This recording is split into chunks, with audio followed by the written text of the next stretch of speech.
ചവറയിൽ വലിയ മുന്നേറ്റമുണ്ടാക്കാൻ കഴിയുമെന്ന പ്രതീക്ഷയിൽ മുന്നണികൾ. ബ്ലോക്ക് പഞ്ചായത്തിൽ ഭരണം നിലനിർത്താൻ കഴിയുമെന്നാണ് UDFന്റെ പ്രതീക്ഷ. എന്നാൽ ഭരണം തിരിച്ചുപിടിക്കാൻ കഴിയുമെന്ന വിലയിരുത്തലിലാണ് LDF ക്യാമ്പ്. എല്ലാ ഗ്രാമപഞ്ചായത്തിലും തങ്ങളുടെ പ്രതിനിധികൾ ഉണ്ടാകുമെന്ന് NDAയും വ്യക്തമാക്കുന്നുണ്ട്. വോട്ടെണ്ണലിന് മണിക്കൂറുകൾ മാത്രം ബാക്കി നിൽക്കെ ചവറയിലും മുന്നണികൾ കണക്കുകൂട്ടലുകളിലാണ്. ചവറ ബ്ലോക്ക് പഞ്ചായത്ത് ഉൾപ്പെടെ തിരിച്ചുപിടിക്കാൻ കഴിയുമെന്ന പ്രതീക്ഷയാണ് LDF കേന്ദ്രങ്ങൾക്കുള്ളത്. കഴിഞ്ഞ തെരഞ്ഞെടുപ്പിനേക്കാൾ വലിയ ഭൂരിപക്ഷത്തിൽ ഭരിക്കാമെന്ന വിശ്വാസമാണ് UDFനുള്ളത്. ഏറെ വിജയപ്രതീക്ഷ NDAയും പുലർത്തുന്നു.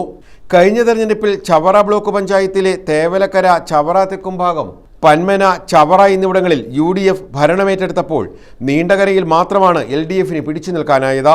എന്നാൽ നീണ്ടകര ഉൾപ്പെടെ 5 പഞ്ചായത്തുകളും തങ്ങൾക്ക് അനുകൂലമായി മാറുമെന്ന പ്രതീക്ഷയാണ് UDFനുള്ളത്. എന്നാൽ LDF സർക്കാരിന്റെ നേട്ടങ്ങൾ ജനം ഏറ്റെടുക്കുമെന്നാണ് മറുവാദം. NDA പ്രതിനിധികൾ എല്ലാ പഞ്ചായത്തിലും ഉണ്ടാകുമെന്ന് NDAയും അവകാശപ്പെടുന്നു. ജില്ലാ പഞ്ചായത്തിലെ ചവറ, തേവലക്കര ഡിവിഷനുകളിലേത് എല്ലാവരും ഉറ്റുനോക്കുന്ന മത്സരമാണ്.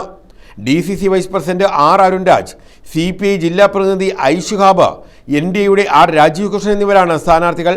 കഴിഞ്ഞ തെരഞ്ഞെടുപ്പിൽ ചവറ ഡിവിഷനിൽ RSP പ്രതിനിധി CP സുധീഷ് കുമാർ വലിയ ഭൂരിപക്ഷത്തോടെയാണ് വിജയിച്ചത്.